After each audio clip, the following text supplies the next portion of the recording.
In this chapter, we're going to look at the financial system, the process by which funds are transferred from savers to users. As you can see on this slide, money flows through financial institutions like banks or credit unions and financial markets like stock exchanges. This movement of money from savers to users through either financial institutions or financial markets represents indirect transfers. It's possible to raise money for things we want by directly getting the money from savers, but that's not common. You don't typically see people asking if anyone has an extra $25,000 laying around that they can borrow to buy a car. No, you would go to a bank, a financial institution, for a loan. Households or individuals, businesses, and governments can be users or savers. Users need money, also known as capital. Savers have extra that they'd like to earn a return on. Now we're going to look closer at the different types of financial instruments that you can get either through financial institutions or financial markets. Financial instruments are also called securities. They represent the obligation on the part of the issuer, businesses or government, to provide purchasers with an expected or stated rate of return on the funds invested or loaned. The three types we're going to focus on are money market instruments, bonds, and stock. Let's get some more information about money market instruments. Money market instruments are low risk and short term. They usually mature within a year. They're issued by corporations, financial institutions such as commercial banks, and also governments. This slide shows us some examples. First, we have U.S. Treasury bills. These are short-term, issued by the U.S. Treasury and backed by the full faith and credit of the U.S. government. These are considered the safest investment you can get. Because they're backed by the full faith and credit of the U.S. government, you know that they're going to be repaid. There is essentially no risk with these. The next one on the slide is commercial paper. This is unsecured debt. What we're going to learn is unsecured means there's no collateral or anything backing up the debt. It's issued by corporations with high credit ratings. These are strong corporations. And it's used to finance short-term needs. Commercial paper is available in a variety of denominations and usually ranges in maturity from 2 to 270 days. With commercial paper, instead of a corporation going to a bank for a loan, they issue commercial paper to sell directly to corporations or individuals that have excess money to invest. Only corporations with high credit ratings issue commercial paper because the investor needs to feel comfortable that they'll get their money back. Here's how it works. Say Corporation A needs to raise money. Perhaps the bank will charge them 10% interest. Corporation B may have money to invest, and the bank is only willing to pay them 3% interest. Corporation A, provided they have a good credit rating, may offer to sell commercial paper at 6%. This is beneficial to both corporations because now Corporation A pays less interest on the money it needs, and Corporation B makes more interest on the money it invests. Lastly on this slide, we have certificates of deposit. These are issued by commercial banks, and they're a time deposit that you put your money in, and for a stated amount of time at a stated interest rate, the money remains invested. Now on to bonds. Bonds are long-term debt securities. The issuer promises to pay the bondholder principal and interest according to the terms and conditions of the bond. It is sold to raise long-term funds for a corporation or government agency. Debt means it must be repaid. So if you are a bondholder, you purchase the bond. In essence, the money you paid is a loan to the corporation or government that issued the bond. The issuer will have to pay you back with interest. You receive this interest yearly, and the principal, or the amount you loaned them, you receive back when the bond matures. Just like we have different denominations of currency or bills, such as 5s, 10s, and 20s, bonds also come in different denominations, also known as face values, usually between $1,000 and $25,000. Here's an example. You buy a bond with a $1,000 face value, a 5% interest rate, and a 10-year maturity. Remember, these are long-term investments. You would collect interest totaling $50 a year, that's the 5% of the face value, each year for 10 years. When the decade was up, you'd get back your $1,000. So, does this mean if you buy a bond you have to hold it for 10 years to get your money back? No. You can sell it. We'll talk a little more about this later when we talk about secondary markets. There are different types of bonds. We have government bonds, which are issued by the U.S. Department of the Treasury. These are backed by the full faith and credit of the U.S. government. These are the least risky. We also have municipal bonds. These are issued by state or local governments. They can be either revenue or general obligation. The interest payments are exempt from federal income tax. That's one of the nice features of municipal bonds. Lastly, we have corporate bonds. These are issued by corporations. We can have secured bonds, which are backed by a specific pledge of a company's assets, otherwise known as collateral, or we can have unsecured bonds, which are known as debentures. One more note on collateral. An example is when you get a car loan, that car is the collateral for the loan. So if you don't make the payments on the car, they will come collect your car as the collateral. The same thing works with a mortgage on a house. If you don't pay your bills, they foreclose and take the house.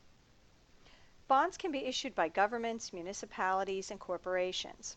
We know if the U.S. Treasury issues a bond, they're good for it. But how do we know how safe a bond is from another company? Well, we can look at bond ratings. Moody's and Standard & Poor's rate bonds. Here you can see how their ratings stack up. As ratings go down, risk goes up, the risk that you won't get repaid. There are two factors that determine a bond's price: the risk of the bond as well as the interest rate.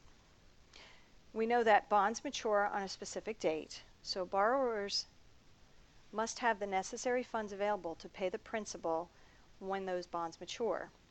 Sometimes we see that a bond has a call provision. This allows the issuer, or the borrower, to redeem the bond before maturity. This may be because when the bond was issued, it was issued during a time where interest rates were high, so this bond, which could go 10 or 20 years, might be paying 8% interest. Well, in the current market environment, that would be very expensive money. You're paying out that interest to all the bondholders. With a call provision, we can redeem that bond early and then reissue with a lower interest rate, and that can save us money. So that's the benefit of a call provision. Stock represents ownership in a corporation. Unlike debt that has to be repaid, stock does not get repaid. You're just an owner of that corporation. With common stock, you vote on major company decisions. You might receive cash dividends, and what you're hoping for is price appreciation. With preferred stock, you receive a preference in payment of dividends. Seldom are there any voting rights with preferred stock, and typically dividends are fixed. Another term to be familiar with is convertible securities. These are bonds or preferred stock that contain this conversion feature. It gives the holder the right to exchange their security, either the bond or the preferred stock, for a fixed number of shares of common stock. Securities or financial instruments are issued and traded in the financial markets. An important distinction to make regarding markets is between primary and secondary markets. The primary market is where new security issues are first sold to the investors. Under this scenario, the issuer receives the proceeds from the sale. An initial public offering, an IPO, is when a firm offers a stock for sale to the general public for the first time. This is referred to as going public. So when Company A decides to issue stock so it can raise money for its business to expand, it would do it in the primary market, and only when it's issued the first time do they actually raise money that goes back to the company. The secondary market, on the other hand, is where previously issued securities are traded among investors. So examples are the New York Stock Exchange and NASDAQ. So if you were to go and buy some shares of, say, Dell, that would happen in the secondary market. And Dell doesn't receive any of that money. This is just where the stock that's previously been issued is bought and sold. The two largest stock markets in the world are the New York Stock Exchange and the NASDAQ stock market, both located in the U.S. Trading on the New York Stock Exchange takes place face-to-face. Only investment firms that are designated members of the New York Stock Exchange are allowed to trade on the floor. The New York Stock Exchange, also called the Big Board, is one of the oldest, having been founded in 1792. The second largest stock exchange is the NASDAQ. It is much different than the New York Stock Exchange. NASDAQ, which stands for National Association of Securities Dealers Automated Quotation System, is a computerized communication network that links member investment firms. All trading is done electronically. Since most investors aren't members of a stock exchange, they need to use the services of a brokerage firm to buy or sell stocks. Brokerage firms are financial intermediaries that buy and sell securities for individuals and institutional investors. The brokerage firm executes the trade on behalf of the investor, charging a fee for the order. There are two types of orders, market orders and limit orders. Market order is when you place the order for the stock, either to buy or sell, and it's placed right away at the market price. A limit order is when you specify a price to either buy or sell, and the limit order would only be executed if it hit that price. The brokerage firm charges a fee both when they buy and when they sell on behalf of the investor. We've talked about financial markets such as the stock exchanges. Now let's look at financial institutions. Traditionally, we classify financial institutions as either depository or non-depository. Depository institutions are financial institutions that accept deposits that customers can withdraw on demand, such as commercial banks, savings banks, and credit unions. Non-depository financial institutions accept funds from businesses and households, much of which they then invest. These do not offer checking accounts, such as insurance companies, pension funds, finance companies, and mutual funds. Banks make money primarily because the interest rate they charge borrowers is higher than the rate they pay depositors. Banks raise funds by offering checking accounts and savings accounts. They then pool these deposits and lend most of it out to consumers and businesses. An increasing amount of funds move through electric fund transfers, EFTs. Millions of businesses and consumers now pay bills and receive payments electronically. Most employers now directly deposit employee paychecks. I know here at Raritan Valley Community College, they don't issue any paychecks. It all has to go direct deposit. Social Security and other federal payments are also made each year electronically. Most banks now offer customers debit cards, and more than 1/3 of American households use some form of online banking. Most commercial bank deposits are insured by the Federal Deposit Insurance Corporation, the FDIC. This was enacted by the Banking Act of 1933 to restore public confidence in the banking system. Deposits are insured by the FDIC up to a set amount, currently $250,000. Deposit insurance shifts the risk of bank failures from individuals to the FDIC.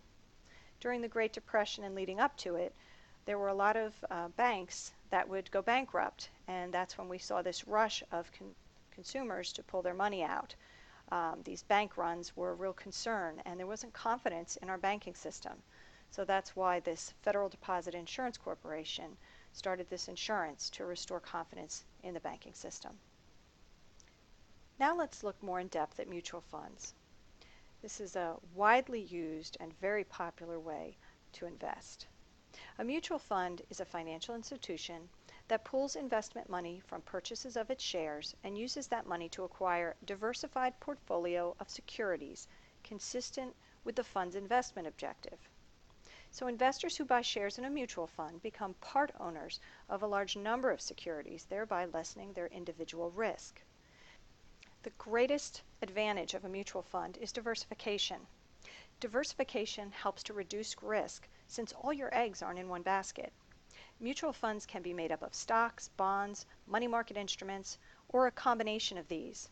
Even if you own a stock mutual fund, it's not one or two stocks, it could be 200 stocks. So if one of those companies loses value, it is only a small part of that mutual fund. Another benefit of mutual funds is that they're managed by professionals. These are managed by experienced investment professionals whose careers are based on the success they have in analyzing security markets and choosing the right mix of securities for their funds. Please note, mutual funds are not traded on stock exchanges.